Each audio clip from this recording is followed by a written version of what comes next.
여러분, 지금 눈을 감고 어릴 적 교실 뒷면에 걸려있던 세계지도나 아니면 우리 스마트폰 지도 앱에서 매일같이 보는 그 세계지도 화면을 한번 머릿속에 떠올려 보시겠어요? 네, 아마 딱 떠오르는 아주 전형적인 이미지가 있을 겁니다. 그렇죠. 그 지도를 딱 보면 어떤 뭐랄까 절대적인 질서 같은 게 느껴지지 않나요? 아프리카랑 유럽이 가운데 딱 버티고 있고 태평양은 양쪽 끝으로 이렇게 밀려나고 있고요. 맞아요. 적도가 그 한가운데를 딱 가로지르고 있죠. 네네. 마치 무슨 중력 법칙처럼 절대 변하지 않을 것 같은 아주 단호하고 깔끔하게 고정된 이미지잖아요, 그게. 사실 그게 우리가 세상을 인식하는 가장 강력한 프레임이거든요. 본초 좌우선은 0도, 적도도 0도. 세상의 중심이 시각적으로 아주 명확하게 고정되어 있으니까요. 아, 그렇죠. 우리는 진짜 무의식적으로 그 종이 위에 찍힌 기준점을 진리라고 믿어버려요. 거기서부터 나와 다른 나라의 거리나 심지어 그 나라의 심리적인 중요도까지 판단하는데 되게 익숙해져 있는 거죠. 맞아요. 하지만 오늘 우리 학습자 여러분과 함께 그 견고한 질서의 세계를 완전히 막 산산조각 내보려고 합니다. 오, 산산조각이요? 기대되네요. 네. 우리가 매일 보는 그 세계 지도는 사실 수많은 가능성 중에 단 하나의 아주 임의적인 스크린샷에 불과하거든요. 그래서 오늘 우리가 파헤쳐볼 자료들은 복잡한 공간좌표와 수식, 그리고 지구본 이미지로 꽉꽉 채워진 수학적 논문들입니다. 네, 핵심 주제가 바로 국가 중심 세계 지도의 수학적 원리 이거죠. 아주 짜릿한 해답을 얻으실 겁니다. 내 방 혹은 내가 서 있는 바로 이 땅을 세계의 정중앙으로 만들기 위해서 지구가 수학적으로 어떻게 회전해야 하는지 그 숨겨진 4단계의 공식을 오늘 해부해 볼 거거든요. 자, 이거 한번 본격적으로 풀어봅시다. 좋습니다. 가장 먼저 짚고 넘어가야 할 게 있는데요. 지구라는 구면 위에서 중심을 바꾼다는 행위가 수학적으로 대체 무슨 의미냐 이걸 알아야 해요. 아, 중심을 바꾼다는 것의 진짜 의미요? 네, 방금 다들 머릿속에 떠올리셨던 그 보편적인 세계 지도는 네. 영국의 그리니치 천문대를 지나는 본초 좌우선이랑 적도가 딱 교차하는 점을 0,0, 즉 원점으로 삼고 있거든요. 거기가 아프리카 서쪽 그 기니만 앞바다 어디쯤이죠? 맞아요. 거기가 현재 지도의 절대적인 기준점인 거죠. 뭐 영국의 역사적인 패권이 만들어낸 산물이긴 하죠. 근데 만약에 그 0,0을 북위 37도, 동경 126도, 그러니까 한국의 특정 위치로 강제로 끌어오고 싶다면 어떤 일이 벌어질까요? 누군가 왕좌에 새로 앉으면 원래 앉아있던 사람은 어딘가로 밀려나야 하잖아요. 약간 방 빼듯이 말이에요. 네, 방을 아주 멀리 빼야 합니다. 그 원래의 중심이 어디로 밀려나는지를 설명하는 게 바로 논문에 등장하는 첫 번째 수학적 원리, 대칭점의 원리입니다. 대칭점이요? 네, 영어로는 antipolar point라고 하는데요. 특정 지역을 지도의 정중앙으로 이렇게 이동시키면 기존의 중심이었던 0,0 좌표는 부호가 완전히 반전되고 경도가 180도 휙 이동하게 됩니다. 아, 180도요? 네, 계산해보면 기존의 중심은 정확히 지구 반대편인 남위 37도, 서경 126도, 즉 남태평양 한가운데로 쫓겨나게 되는 거죠. 아, 남태평양으로 쫓겨난다. 그 농구공에 붙은 스티커를 생각하면 되게 직관적이네요. 오, 농구공 비유 좋네요. 어떤 식이죠? 그러니까 농구공 뒷면에 작은 스티커가 하나 딱 붙어 있는데 제가 그 스티커를 제 눈앞, 즉 정중앙으로 오게끔 공을 이렇게 굴리는 거예요. 그럼 원래 제 눈앞에 정면으로 보이던 농구공 브랜드 로고는 공이 굴러간 궤적을 따라서 정확히 공의 뒷면, 제 시야의 정반대편으로 넘어가 버리겠죠. 아, 맞습니다. 지극히 단순하지만 완벽한 구면 대칭의 원리네요. 방금 말씀하신 그 농구공의 움직임이 핵심입니다. 기준점과 반대점, 이 두 개의 점이 자리를 바꾸는 건 아주 직관적이고 쉬워요. 그쵸, 점 2개 바꾸는 건 쉽죠. 근데 진짜 수학적 난제는 그다음부터 시작됩니다. 단순히 점 두 개만 스위치하고 딱 끝나는 게 아니니까요. 아, 하긴 다른 나라들도 다 같이 움직여야 하잖아요. 맞아요. 서울이 중심으로 오는 순간 뉴욕, 런던, 도쿄, 파리 같은 지구상의 그 수만 개의 도시들, 그러니까 구면 위의 모든 점들의 위치가 이 새로운 기준에 맞춰서 일제히 재배열되어야 합니다. 그것도 붕괴되지 않고요. 잠깐만요. 여기서 제가 딴지를 좀 걸어볼게요. 방금 제가 말한 농구공 비율을 그대로 가져가서 그냥 컴퓨터 그래픽 화면에서 3D 지구본을 마우스로 딱 쥔 다음에 한국이 가운데로 오도록 대각선으로 한 번에 휙 돌려버리면 되는 거 아닌가요? 마우스로 휙이요? 네. 그냥 원하는 곳으로 휙 돌리면 편하잖아요. 오늘 자료 보니까 굳이 코사인 원이랑 사인 원, 이 두 가지 다른 종류의 회전을 거쳐야 한다고 막 엄청 복잡하게 써놨더라고요. 왜 이렇게 번거롭게 톱니바퀴 돌리듯이 두 번에 걸쳐서 움직여야 하죠? 그게 아주 중요한 질문인데요. 왜냐하면 마우스로 대각선으로 휙 돌리는 건 우리 인간의 아날로그적인 감각일 뿐이거든요. 컴퓨터가 위도와 경도라는 디지털 데이터를 재계산할 수 있는 그런 수학적 언어가 아니에요. 아, 컴퓨터 입장에서는 한 번에 돌리는 게 불가능하군요. 네, 하나의 구를 그냥 무작위 대각선으로 한 번에 돌려버리면 지구상의 각 점들이 얼만큼 이동했는지 추적하는 그 직교좌표계 자체가 무너져 버립니다. 좌표계가 무너진다는 건 지도가 망가진다는 뜻인가요? 그렇죠. 지도의 대륙 비율이 막 찌그러지거나 나라들 사이의 위치 관계가 수학적으로 붕괴되는 대참사가 일어납니다. 그래서 정확한 행렬 계산을 하려면 구면 좌표계를 두 개의 축으로 나눠서 따로따로 움직여야만 해요. 아, 두 축으로 나누어서 약간 그 스케치라는 장난감 아시죠? 양쪽에 다이얼 달려서 선 그리는 거요. 네네, 알죠. 가로 한 번, 세로 한 번 돌리는 거. 맞아요. 딱 그거네요. 가로 다이얼 한 번 돌리고 세로 다이얼 한 번 따로 돌려서 그림을 그리는 것과 같은 원리군요. 와, 완벽하게 일치하는 설명입니다. 방금 말씀하신 그 첫 번째 다이얼이 바로 XY 평면에서의 경도 변화, 즉 코사인 원의 회전입니다. 코사인 원이요? 가로축. 네, 지구의 적도를 따라서 가로로 돌리는 궤적이죠. 한국을 중심으로 하려면 먼저 가로축, 그러니까 경도를 126도만큼 서쪽으로 회전시켜서 수평 이동을 쫙 시키는 겁니다. 이렇게 하면 적어도 한국이 지도의 가로 중앙선에는 딱 위치하게 되죠. 근데 가로 중앙에 오긴 했는데 한국은 여전히 북위 37도잖아요. 그러니까 위쪽 북반구에 치우쳐 있는 상태네요. 화면의 정중앙, 그 관역의 한가운데는 아니잖아요. 그렇죠. 그래서 두 번째 세로 다이얼이 꼭 필요한 겁니다. 이번에는 XG 평면에서의 위도 변화. 이게 바로 사인 원의 회전이죠. 아, 이번엔 사인 원이군요. 네, 지구를 세로축으로 마치 북극을 내 쪽으로 확 끌어당기듯이 37도만큼 아래로 굴리는 겁니다. 아, 북극을 내 쪽으로 37도 당긴다. 맞습니다. 이렇게 코사인 원을 따라 가로로 한 번, 사인 원을 따라 세로로 한 번, 서로 직교하는 이 두 번의 회전을 거쳐야만 대륙의 모양이 왜곡되지 않고 지구상의 모든 좌표가 무사히 살아남을 수 있는 겁니다. 아, 이제야 머릿속에 기하학적인 그림이 딱 그려지네요. 가로로 굴려서 중앙선에 맞추고 세로로 굴려서 관역의 정중앙에 탁 꽂는다. 야, 이거 너무 재밌는데요? 자, 중심점이 어떻게 이동하는지는 완벽하게 이해했습니다. 다행이네요. 근데 진짜 궁금한 건 앞서 살짝 말씀하셨던 그 다른 국가들의 위치예요.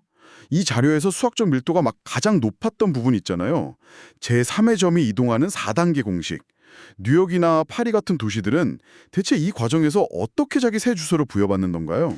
이 부분이 바로 이 논문이 보여주는 진정한 수학적 묘미라고 할 수 있죠. 기존 지도에서 북위 50도, 동경 30도에 있던 어떤 임의의 지역이 있다고 가정해 봅시다. 북위 50도, 동경 30도요?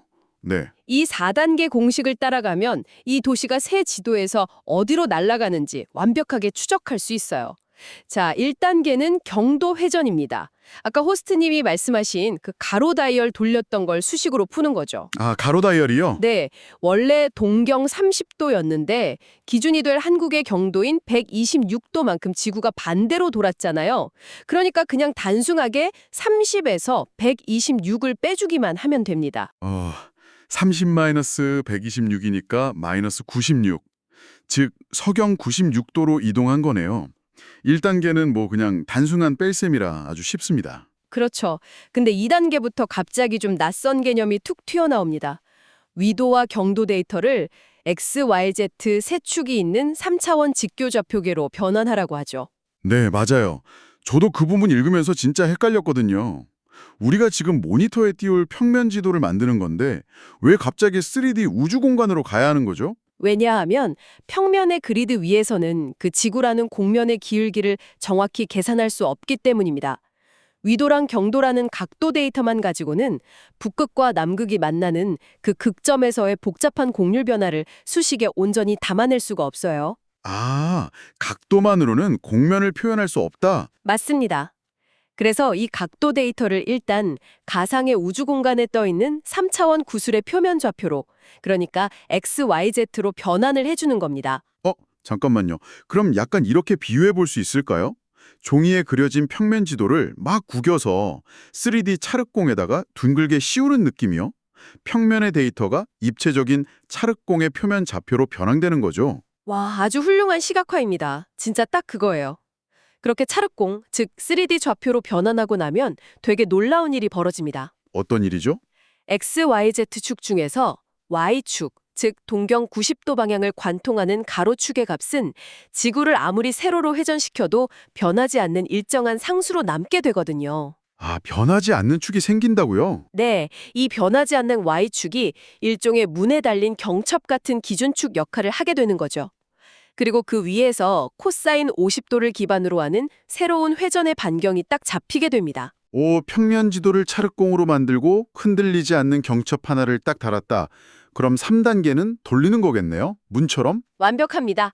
3단계가 바로 위도 회전입니다. 아까 달아놓은 그 경첩을 기준으로 찰흙공 전체를 북극에서 남극 방향으로 37도만큼 확 회전시킵니다. 아, 세로 다이얼 돌리듯이요? 네, 행렬 수식을 쫙 거치면 공간 속에서 붕 떠있던 그 제3의 도시 위치가 완전히 새로운 X값과 Z값을 갖게 됩니다. 와, 1단계에서 가로로 빼고 2단계에서 찰흙공으로 만들어서 3D로 바꾼 다음에 3단계에서 세로로 돌렸다. 자, 이제 대망의 마지막 4단계입니다. 자료를 보니까 무슨 아크사인, 아탄젠트2 이런 되게 무시무시한 역함수 기법들이 막 등장하던데요. 이건 대체 왜 필요한 겁니까? 방금 호스틀님이 만드신 그 찰흙공 비율을 그대로 이어봐 볼게요. 3단계까지 거친 상태는 여전히 우주 공간에 떠있는 3D 찰흙공의 좌표잖아요. 그렇죠. 입체 상태죠. 하지만 우리가 최종적으로 모니터에 띄워야 하는 건 결국 2D 평면 지도입니다. 그러니까 4단계의 역함수들은 그 입체적인 찰흙공을 다시 위에서 꾹 눌러가지고 평평한 종이 지도로, 즉 위도와 경도라는 원래의 각도 데이터로 되돌려놓는 프레스기 같은 역할을 하는 겁니다. 아, 3D 좌표를 다시 평면의 각도로 쫙 압축시키는 프레스기. 딱 이해가 되네요. 그렇죠. 조금 더 수학적으로 말하면 아크사인은 변화된 Z축의 높이값을 역추적해서 새로운 지도의 위도를 뽑아내고요. 아탄젠트2는 X축과 Y축 평면의 비율을 계산해서 새로운 경도를 도출해냅니다. 빼고, 입체로 만들고, 굴리고, 다시 평면으로 압축한다.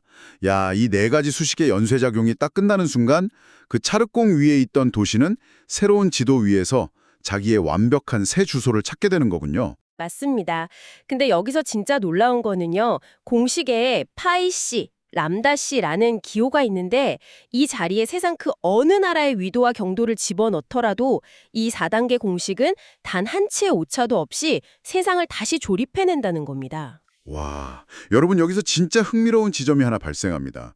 삼각함수니 역함수니 하는 이 막 복잡한 수학적 레시피가 결국 우리한테 증명해 보이는 철학적 사실이 뭐냐는 거죠. 철학적 사실이요? 네, 제가 생각하기에 이 수식은 지구상에 태생적으로 고정된 변방은 없다 이렇게 외치고 있는 것 같아요. 그 어떤 구석진 곳에 있는 나라라도 그냥 이 공식의 좌표만 딱 밀어넣으면 완벽하게 세상의 중심이 될 수 있다는 거잖아요. 아, 전적으로 동의합니다. 수학이라는 도구가 공간이 가진 기존의 위계 질서나 권력을 완전히 해체해버린 셈이죠. 그러니까요. 자, 그래서 이게 다 우리한테 무슨 의미가 있을까요? 단순히 내 방 벽에다가 예쁜 커스텀 지도 하나 붙여놓자고 이런 엄청난 행렬 계산을 하는 건 아닐 텐데요. 지금 이 심층 탐구를 들으시는 청취자 여러분의 현실 세계에 이 공식은 대체 어떤 영향을 미치고 있을까요? 이거 아주 실질적이고 막대한 영향이 있습니다. 당장 우리 일상에서 이 수식의 결과를 가장 피부로 확 느낄 수 있는 곳이 바로 항공 분야예요. 아, 비행기 탈 때요? 네, 비행기 타고 서울에서 뉴욕 갈 때 그 좌석 앞 스크린에 나오는 비행 항로 화면 보신 적 있으시죠? 아, 알죠. 그거 보면 되게 이상하잖아요. 평면 지도에서 보면 직진 안 하고 저 위쪽 알래스카랑 북극해 쪽으로 둥글게 휘어져서 날아가더라고요. 맞아요. 평면 지도만 보면 왜 태평양을 가로질러 똑바로 안 가고 굳이 저렇게 위로 삥 돌아가는지 도무지 이해가 안 가죠. 저도 맨날 그 생각했어요. 기름 아깝게 왜 저러나 하고요. 그게 바로 평면 지도에 익숙한 우리의 눈이 속고 있는 겁니다. 하지만 오늘 우리가 다룬 이 4단계 구면 좌표계 변환 공식을 작용해서 서울과 뉴욕을 연결하는 최단 거리, 즉 대권 항로를 다시 계산해 보는 거죠. 대권 항로요? 네, 계산해보면 알래스카를 지나는 그 휘어진 선이 사실 구면 위에서는 완벽한 직선, 지름길이라는 게 수학적으로 증명됩니다. 굽어 보였던 길이 내가 중심이 되는 그 순간 가장 빠른 직선으로 쫙 펴지는 거죠. 와, 소름 돋네요. 우리가 평생 보고 자란 세계 지도가 거리감에 대해서 우리 눈을 철저하게 속여왔다는 거네요. 그렇다면 이건 단순히 비행시간 아끼는 문제가 아니라 국가 간의 지정학적 문제로까지 확장될 수밖에 없겠습니다. 아, 정확하게 보셨습니다. 그게 바로 이 수식이 쓰이는 가장 중요하고 민감한 분야예요. 지도를 수학적으로 재배열하는 순간 기존 지도에서는 나와 아주 멀리 떨어져 있어서 별로 위협이 안 된다고 생각했던 국가들이 내 나라 바로 코앞에 딱 붙어있는 이웃으로 나타나거든요. 아, 체감고리가 완전히 달라지겠네요. 네, 서울을 중심에 놓고 지도를 새로 그리면 북극해가 저 멀리 북쪽 끝에 잘려있는 무슨 얼음덩어리가 아니에요. 한국이랑 북미, 유럽을 다이렉트로 연결하는 거대한 중앙바다로 보입니다. 아, 그래서 강대국들이 그 북극 항로나 특정 해협을 두고 그렇게 으르렁거리면서 지정학적 긴장감을 조성하는군요. 맞습니다. 그 힘의 역학관계가 지도를 바꾸는 순간 훨씬 직관적으로 아주 투명하게 파악이 되는 거죠. 야, 오늘 자료의 논문 결론에 이런 문장이 있었거든요. 세계 지도는 절대적인 것이 아니라 중심점 선택에 따라 끊임없이 변화하는 상대적 공간 구조다. 저는 이 문장을 보면서 왜 지리가 곧 권력인지 진짜 뼈저리게 다가오더라고요. 가로축인 코사인원과 세로축인 사인원을 따라서 구면 위의 모든 좌표를 재배치하는 이 수학적 과정은요. 단 하나의 고정된 시각에서 벗어나서 세상을 진짜 다원적으로 인식하게 만드는 엄청난 도구였습니다. 네, 지도를 바꾸면 세상을 보는 눈이 바뀌니까요. 자, 오늘 이 탐구를 마무리하면서 우리 청취자 여러분께 새로운 상상거리를 하나 던져드리고 싶습니다. 여러분, 지금 주머니 속에 있는 스마트폰에는 내 위치를 아주 정확히 잡아내는 GPS가 들어있죠. 그렇죠. 필수 기능이니까요. 만약 이 GPS 기술과 오늘 우리가 파헤친 4단계 변원 공식이 결합한 그런 증강현실 AI 지도가 상용화된다면 과연 어떨까요? 실시간으로 중심이 바뀌는 지도요? 네, 여러분이 AR 안경을 끼고 거리를 걷는 거예요.